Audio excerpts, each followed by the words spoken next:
8월 9일 주일 오전 예배로 나오신 여러분들을 주님의 이름으로 환영하고 축복합니다. 여러분, 오늘 우리 회복 다시 살아나다 라고 하는 시리즈 네 번째 시간으로 말씀을 함께 살펴봅니다. 우리는 지금까지 이 시리즈를 통해서 계속해서 한 가지를 보고 있는데요. 사람은 겉으로는 버티고 있어도 영혼이 지치면 무너진다라고 하는 겁니다. 그리고 그 지친 영혼은 세상의 위로나 자기 자신의 어떤 결심만으로는 결단코 살아나지 못한다라고 하는 거죠. 오직 하나님의 말씀 앞에서, 하나님의 은혜 안에서 다시 살아나게 되는 것이죠.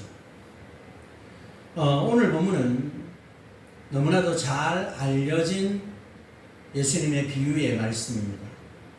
흔히 탕자의 비유다, 그렇게 부르죠. 사실 이 본문은 단지 집 나간 아들의 이야기가 아니라 기다리시는 아버지의 이야기, 더 정확하게 말하면 회복시키시는 하나님의 사랑의 이야기다, 그렇게 우리는 볼 수가 있다는 거죠.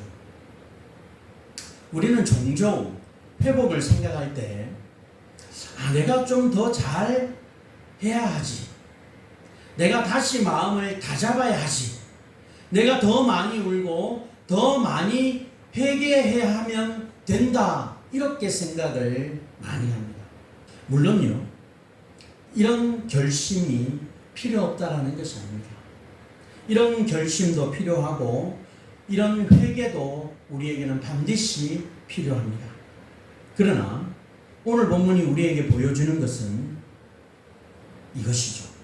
우리를 살리는 결정적인 힘은요, 우리의 결심이 아니고 우리를 기다리시는 아버지의 사랑이다 라고 하는 것. 네덜란드의 영성가 헨리 나우엔이라고 하는 사람이 있습니다. 그가 어느 날 러시아의 에르미타주의 미술관에 소장되어 있는 렘브란트의 유명한 그림인 탕자의 귀향이라고 하는 그 그림을 보게 되었습니다. 그 그림이 어떤 그림이냐? 바로 이런 그림이에요. 자, 여러분, 이 그림을 보면서 여러분이 무엇이 보입니까? 저기 누더기 옷을 입고 맨발로 엎드려져 있는 탕자. 이 그림을 헨리 나우엔이 보면서요, 처음에는 집으로 돌아온 아들, 저기 아버지 품에 안겨져 있는 저 아들에게 시선이 꽂혀 있었다고 합니다. 누더기를 입은 모습, 맨발, 고개 숙인 모습이 꼭 자기 자신의 모습처럼 느껴졌기 때문이라는 것이죠. 그런데요, 오랫동안 이 그림을 묵상하면서 이 헨리 나우엔의 시선은요, 점점 다른 곳을 향하게 되었다라는 겁니다. 바로 아들을 끌어안고 있는 아버지에게로 그의 시선이 움직였다는 거죠. 그리고 나우엔은요, 나중에 이렇게 고백을 합니다. 이 그림의 중심은 집으로 돌아온 아들이 아니라 언제나 기다리고 계셨던 아버지였다라고 하는 거죠. 여러분, 아들은 돌아왔지만 아버지는 이미 기다리고 있었다. 아들은 용서를 구하러 왔지만 아버지는 이미 그 아들을 품을 준비를 하고 있었다. 아들은 종이 되려고 왔지만 아버지는 다시금 아들로 맞아줄 준비를 하고 있었다는 것. 그 순간 이 헨리 나우엔은 깨닫게 됩니다. 회복이라고 하는 것은 내가 얼마나 잘 돌아왔느냐가 아니라 얼마나 오래 하나님께서 나를 기다리고 계셨느냐, 이것에 달렸다. 여러분, 이것이 바로 오늘 누가복음 15장이 우리에게 들려주고 있는 이야기라는 거예요. 탕자는 멀리 갔어요. 너무 멀리 가서 이제는 돌아갈 자격도 없다고 느낄 만큼 멀리 나갔습니다. 그런데 그 아들을 다시 살려낸 것은 내가 이제 잘해봐야지 라고 하는 결심 하나가 아니었다는 거예요. 아버지가 이미 기다리고 계셔. 아버지가 먼저 사랑으로 맞아 주셨다는 거예요. 우리는 오늘 이 본문의 말씀을 가지고 세 가지를 통해 말씀의 은혜를 받고 또한 위로 받기를 소망합니다. 첫째로, 죄는 단순한 실수가 아니라 아버지의 집을 떠나 하나님 없이 살 수 있다고 믿는 반역이라고 하는 거죠. 여러분, 예수님은요 비유를 이렇게 시작하고 있죠. 오늘 보면 11절로 12절에 어떤 사람에게 두 아들이 있는데 그 둘째가 아버지에게 말하되 아버지여 재산 중에서 내게 돌아올 분깃을 내게 주소서. 여러분, 이 말은 단순히 유산을 미리 달라라고 하는 정도의 어떤 그런 요구가 아니었다라는 거예요. 당시 문화에서요 이것은 거의 아버지, 나는 아버지가 살아계셔도 아버지 없이 살겠습니다. 아버지보다 아버지의 것이 더 중요합니다 라는 것과 비슷한 충격적인 행동이었다. 오늘 보면 12절에 아버지가 그 살림을 각각 나눠주었다 이렇게 말하고 있는데요, 여기서 살림이라고 하는 것은요 단순히 어떤 재산만을 의미하는 것이 아니에요. 이 살림이라고 하는 단어에 포함된 이 뜻이 뭐냐 하니까 삶의 터전, 생활의 기반, 자기의 삶이라고 하는 뉘앙스를 담고 있다. 다시 말했어요. 아버지는 돈 몇 푼을 주는 것이 아니고 자기 삶의 일부를 내어주었다라는 거예요. 그런데 아들은 그 아버지에게서 받은 삶을 가지고 어떻게 했습니까? 아버지를 떠나버렸어요. 여러분, 이것이 죄의 본질이라는 거예요. 하나님이 주신 생명, 하나님이 주신 시간, 하나님이 주신 재능, 하나님이 주신 관계, 하나님이 주신 물질을 가지고 이제 이렇게 이야기하는 거예요. 하나님, 저는 하나님 없이 살 수 있습니다. 그래서 하나님을 떠납니다. 이것이 죄라는 거예요. 신학적으로 말하면 죄는 단순한 도덕적 결함이 아니라 죄는 언약적 관계의 파괴라는 거예요. 그래서 개혁주의 신학은요 인간의 죄를 단순한 어떤 실수나 약점 정도로 보지 않는다는 거예요. 죄는요 하나님을 하나님으로 영화롭게 하지 않고 피조물이 자기 삶의 중심 자리에 하나님 대신 자기 자신을 앉혀놓은 것, 이것이 바로 죄라. 둘째 아들은 먼 나라로 가기 전에 이미 마음으로 그 아버지를 떠났습니다. 장소의 이탈보다도 더 심각한 것은요 관계적 이탈. 그래서 탕자의 비유는 단순히 방탕한 생활을 꾸짖는 그러한 이야기가 아닙니다. 바로 하나님을 떠난 인간 존재의 영적 상태를 드러내는 이야기가 바로 탕자의 비유다. 이사야 53장 6절에 우리는 다 양 같아서 그릇 행하여 각기 제 길로 갔거늘이라고 했어요. 죄의 모습은 사람들마다 다를 수 있어요. 어떤 사람은 아주 노골적으로 세상을 따라갑니다. 어떤 사람은 겉으로는 점잖게 신앙생활을 하는 것처럼 보여도 마음으로는 이미 하나님을 떠나 있을 수 있다는 거예요. 그러나 공통점은 뭘까요? 각기 제 길로 간다라는 거예요. 각자 알아서 각자의 길로 떠났다. 하나님이 정해놓으신 길보다도 내가 정한 길을 더 믿고 의지했다. 여러분, 이것이 죄라는 거예요. 그리고 이 죄는 언제나 사람을 황폐하게 만든다. 둘째 아들은 먼 나라로 갔습니다. 성경은 그곳을 단순한 지리적 그런 공간만으로 묘사하지 않고 있어요. 그것은 하나님으로부터 멀어진 영혼의 상태를 말하고 있는 거예요. 그는 거기서 재산을 허비했고 기근을 만났고 돼지치는 자리에까지 내려가게 되었어요. 처음에는요, 그가 이제는 나는 자유야, 자유를 찾아 떠났지만 결국 어떻습니까? 자유를 잃어버리고 종의 자리로까지 내려가게 되었다. 여러분, 이것이 죄의 결말이에요. 그리고 죄가 우리에게 가져다주는 거짓말이에요. 죄는 늘 더 자유롭게 해주겠다, 우리를 속이지만 결국 더 깊은 구덩이로 우리를 몰아가는 것이 죄랍니다. 여러분, 오늘 우리도 꼭 둘째 아들처럼 눈에 띄게 집을 나가지 않아도 충분히 아버지의 집을 떠난 상태가 될 수 있다는 것을 잊지 맙시다. 예배는 드리고 있지만 하나님보다도 내 계획이 더 중요하게 여길 수 있다. 기도는 하고 있지만 사실은 하나님의 얼굴보다 하나님의 선물만을 구할 수가 있다.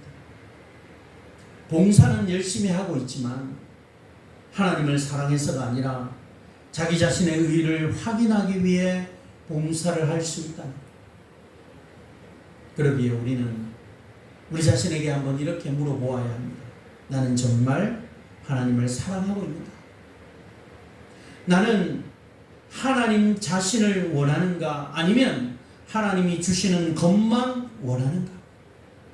나는 지금 아버지의 집에 몸만 있는가? 아니면 마음도 그 집안에 함께하고 있는가?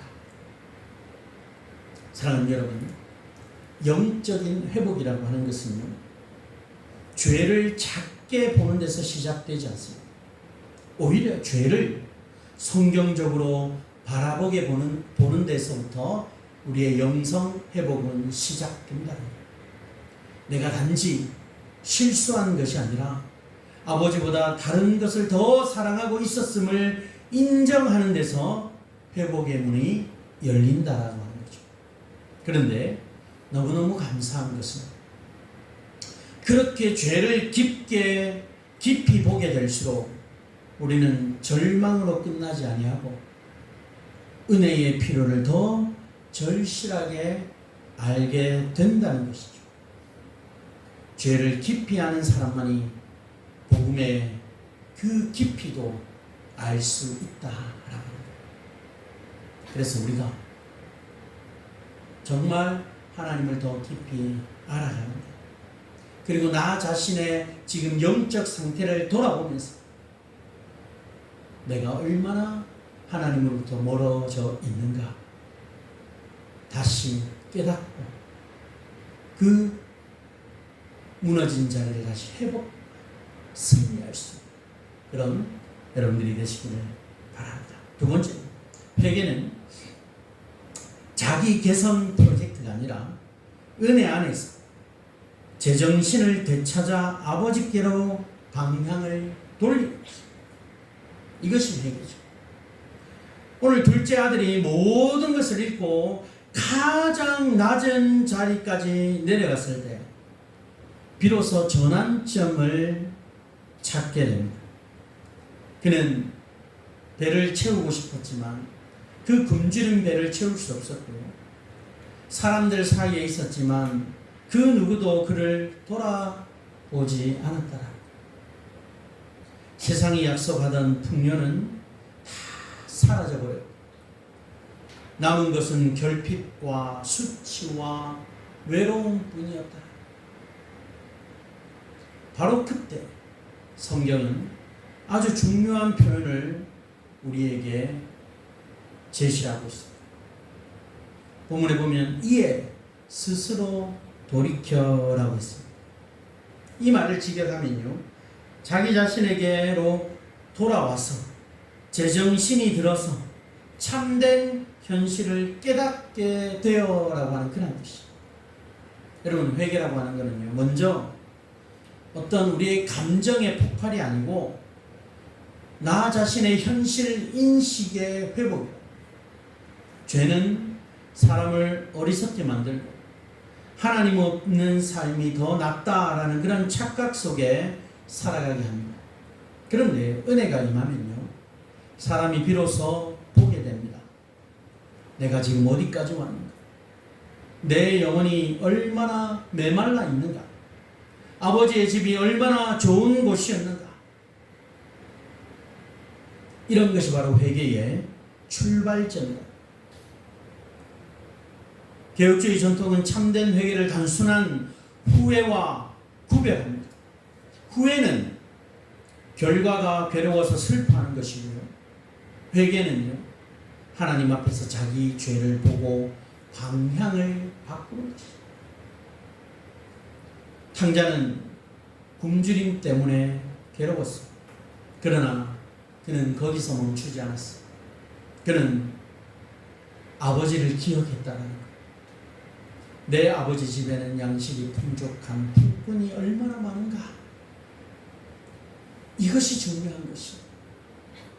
회개는 단지 내가 망했구나, 여기에서 끝나지 않고요, 그래도 돌아갈 아버지가 계신다, 여기까지 나아가는 것이다. 그리고 여기서 우리는 아주 중요한 복음의 질서를 보게 됩니다. 탕자의 마음속 회개는 아직 완전하고 순수하고 성숙한 수준이 아니었어요. 그의 생각에는요, 배고픔의 문제도 있었고요, 살 길을 찾으려는 계산도 어느 정도 섞여 있었습니다. 그러나 아버지는 그 불완전한 회개의 시작을 결코 거절하지 않았다.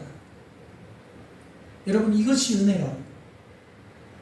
우리는 종종 회개를 너무 이상화해서 완벽한 눈물, 완벽한 결단, 완벽한 변화가 있어야 하나님께로 나아갈 수 있다, 이렇게 생각할 때가 너무 많다는 거예요.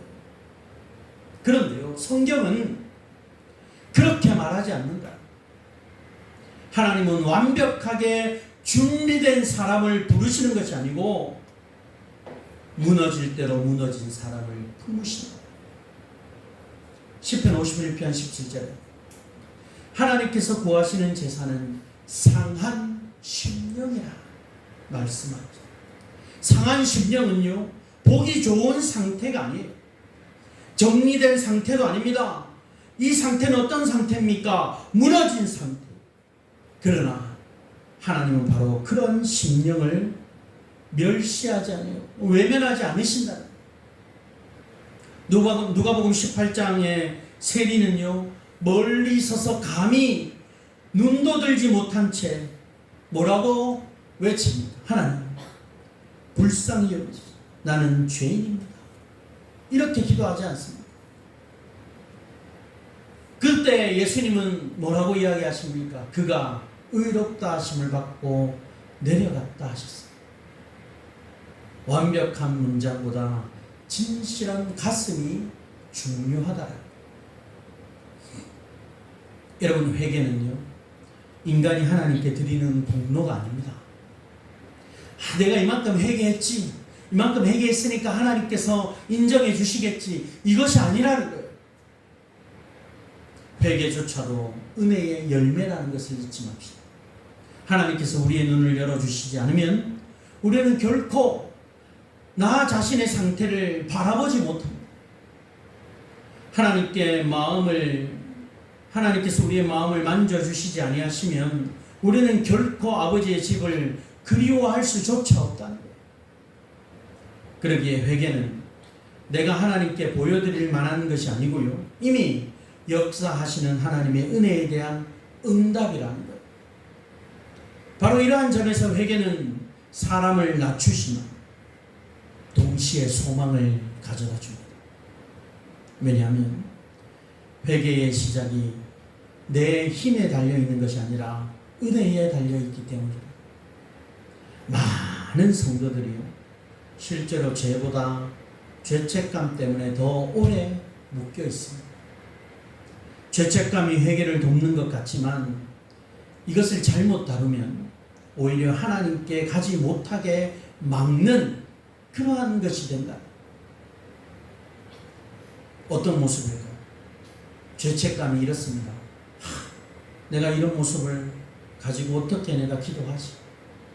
내가 또 넘어졌는데 무슨 얼굴로 하나님 앞에 나아가지?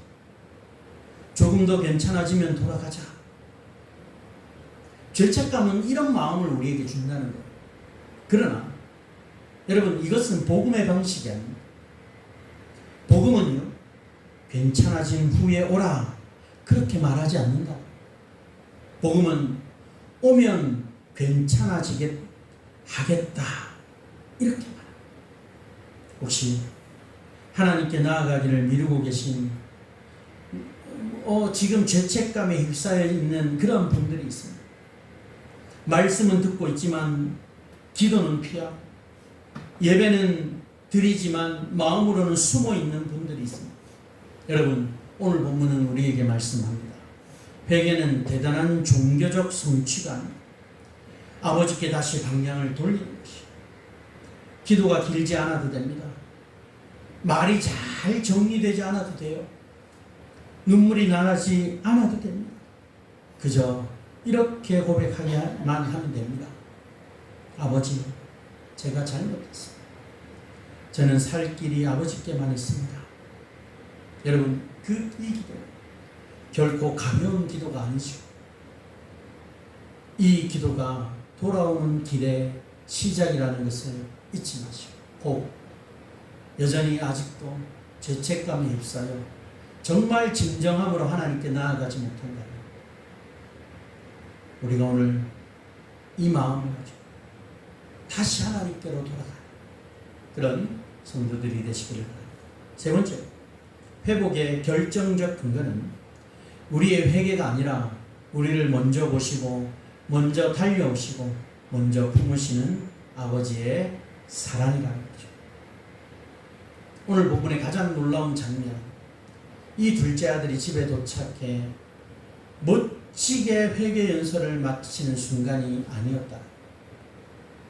오히려 그가 아직 멀리 있을 때 그의 아버지가 먼저 움직이는 장면. 오늘 본문 20절이죠. 이에 일어나서 아버지께로 돌아갑니다. 아직도 거리가 먼데 아버지가 그를 보고 측은히 여겨 달려가 목을 안고 입을 맞추니라.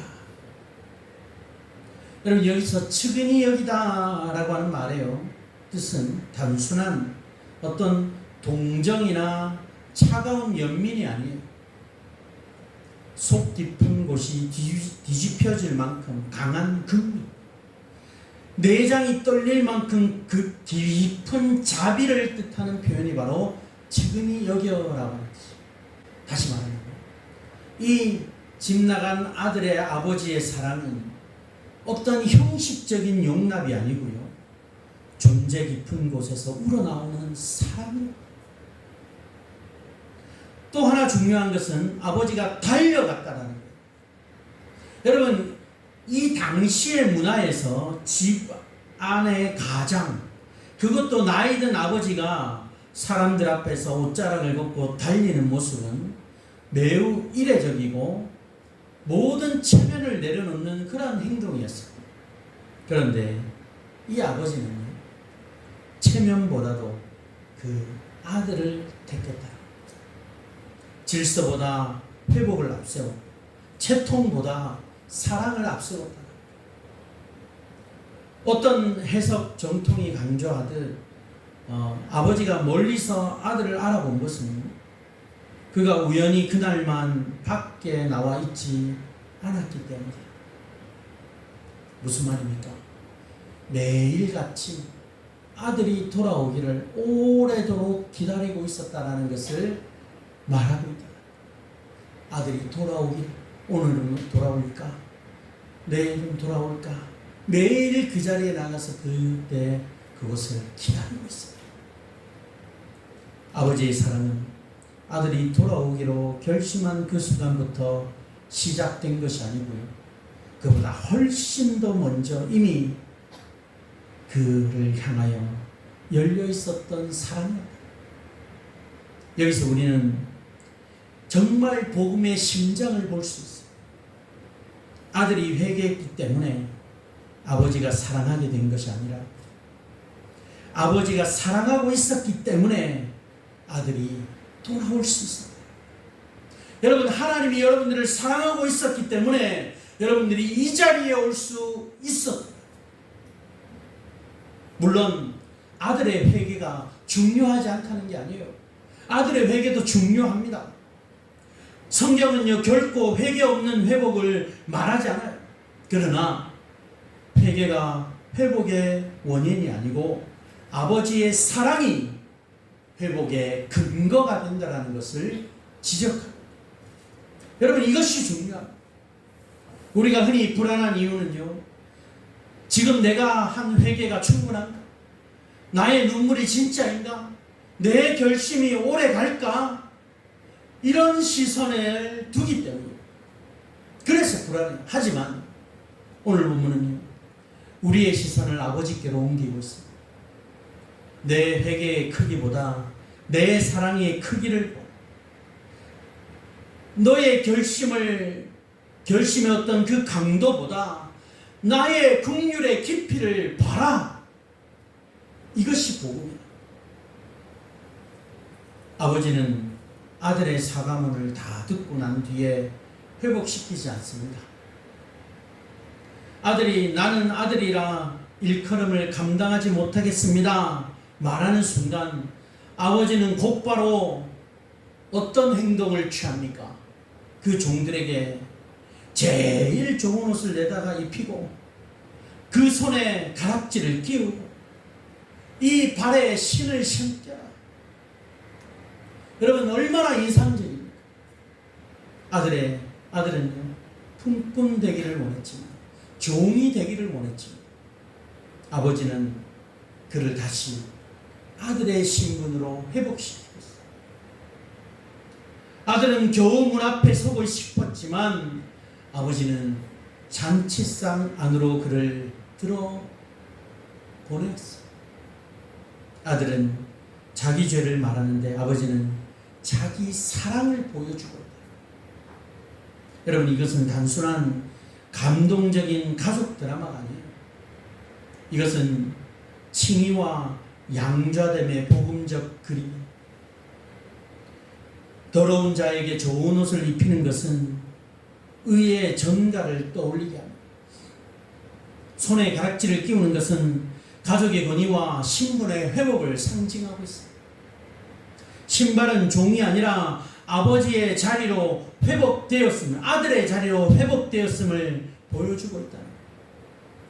스가랴 3장에서 더러운 옷을 입은 대제사장은 여호수아에게 깨끗한 옷이 입혀지는 장면처럼 하나님은 죄인을 받아주실 뿐 아니라 새롭게 입히십니다.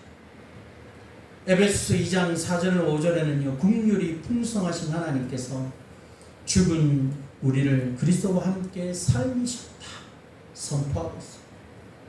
여러분, 개혁주의 신학은 바로 이 지점을 정말 귀하게 붙들고 있습니다. 구원은요, 죄인이 하나님께 조금씩 다가가서 얻어내는 결과가 아니라 하나님께서 그리스도 안에서 죄인을 먼저 붙드시는 은혜이다. 우리가 하나님께 돌아왔다고 말할 수 있는 이유도요, 사실은 하나님이 먼저 우리를 향해 은혜로 우리에게 다가오셨기 때문이라. 내가 아버지께로 돌아가는 것이 아니라 하나님께서 우리에게 찾아오셨다. 그래서 회복이라고 하는 것은 인간 스스로 이렇게 이루어낸 자력갱생이 아니고요, 은혜의 재창조라고 할 수 있고, 죽은 자가 스스로 살아날 수 없듯이 영적으로 죽은 자도 하나님의 살리시는 사랑 없이는 결단코 살아날 수가 없다는 것. 그러기에 우리는 먼저 더 이상 죄책감 속에 숨어 있지 않기를 원합니다. 사단은 그 죄를 짓게 한 뒤에 다시 속삭입니다. 이제 너는 끝났다. 하나님께 갈 수 없어. 그렇게 사단은 우리에게 속삭이지만 복음은 말합니다. 아직도 거리가 먼데 아버지가 본다. 그리고 자신의 회개를 지나치게 의심하면서 스스로를 정죄하지 마십시오. 우리의 회개는 늘 불완전합니다. 완전한 회개라는 것은 있을 수 없어요.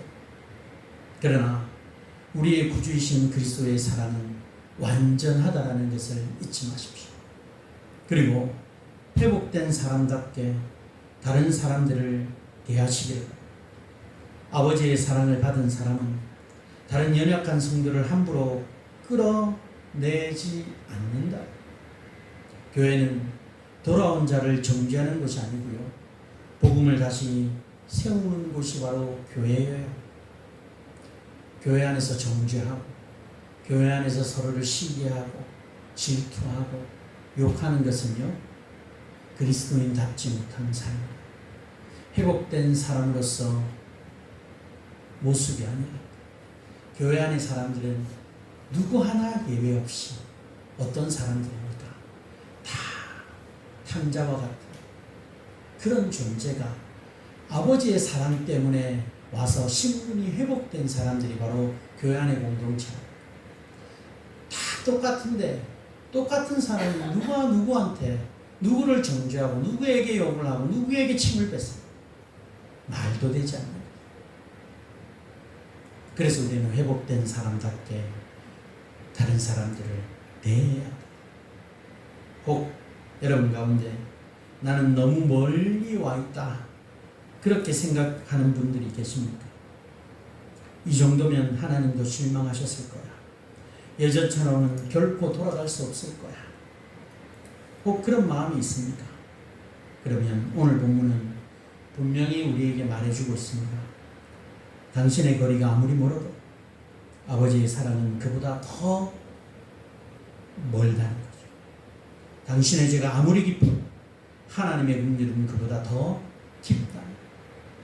아버지의 집은 모본생만 들어가는 집이 아니고요, 죽었다가 다시 살아나는 자들이 들어가는 집이라고 하는 사실을 잊지 말고, 오늘도 우리를 기다리고 계시는 아버지의 품으로, 우리에게 달려와 우리를 품어주시는 아버지께로 돌아가는 그런 회복을 경험하는 성도들이 되시기를 바랍니다. 사랑하는 여러분, 앞서 말씀드렸던 헨리 나우엔이 보았던 그림 탕자의 귀향, 처음에는 사람들의 시선이 돌아온 아들에게 머물렀어요. 얼마나 멀리 갔는지, 얼마나 비참해졌는지, 얼마나 눈물을 흘렸는지에 관심을 갖죠. 그러나 그 그림을 오래 보면 볼수록 그림의 중심은 아들이 아니고 아버지라고 하는 사실을 발견하게 된다. 두 손을 꼭 아들을 이렇게 꼭 끌어안고 있는 아버지, 아들이 돌아오기 전부터 기다리고 있었던 아버지, 아들의 과거보다 앞으로의 회복을 더 기뻐하시는 아버지, 바로 그 아버지가 오늘 누가복음 15장에 등장하시는 하나님이심을 잊지 마십시오. 내가 잘해서 돌아온 것이 아니구나, 내가 결심이 강해서 살아난 것이 아니구나, 아버지가 나를 기다리고 계셨구나, 아버지가 먼저 달려오셨구나. 바로 이것을 우리는 기억해요. 회복의 중심은 나의 결심이 아닙니다. 아버지의 사랑이라는 거죠. 그리고 이 아버지의 사랑은 결국 예수 그리스도 안에서 가장 분명하게 우리에게 드러났지 않습니까? 우리는 집을 떠난 자들이지만 예수님은 끝까지 아버지의 뜻에 순종한 참된 아들이시고, 우리는 죄로 더러워졌지만 예수님은 십자가에서 우리의 수치와 죄악을 담당하셨습니다. 우리는 나는 아들이라 불릴 자격이 없습니다, 이렇게 말하지만 그리스도 안에서 하나님은 우리를 종이 아니라 자녀로 받아주고 있습니다. 예수 그리스도의 피가 우리를 아버지의 집으로 돌아오게 합니다. 예수 그리스도의 의가 우리에게 좋은 옷이 되었습니다. 예수 그리스도의 은혜가 죽은 영혼을 다시 살렸습니다. 그러므로 혹시 죄책감 때문에 하나님께로 나아가지 못하고 있지는 않으십니다. 너무 멀리 왔다 생각하며 마음으로 숨어 있습니다. 오늘 주님의 말씀을 기억하십시오. 돌아오너라, 내가 너를 기다리고 있다. 돌아오너라, 내가 오기 전에 이미 내 마음은 너를 향해 있다. 돌아오너라, 내가 살아가는 길은 아버지의 집에 있다. 오늘 이 말씀 앞에서 우리 모두가 다시 고백합시다. 주님, 나 같은 죄인을 살리신 은혜가 참 놀랍습니다. 그리고 그 은혜 안에서 지친 영혼이 다시 살아나고 무너진 마음이 다시 일어서 성도의 참된 모습이 다시 회복되는 그런 은혜가 있는 저와 여러분이 되어지시길 주의 이름으로 축원합니다.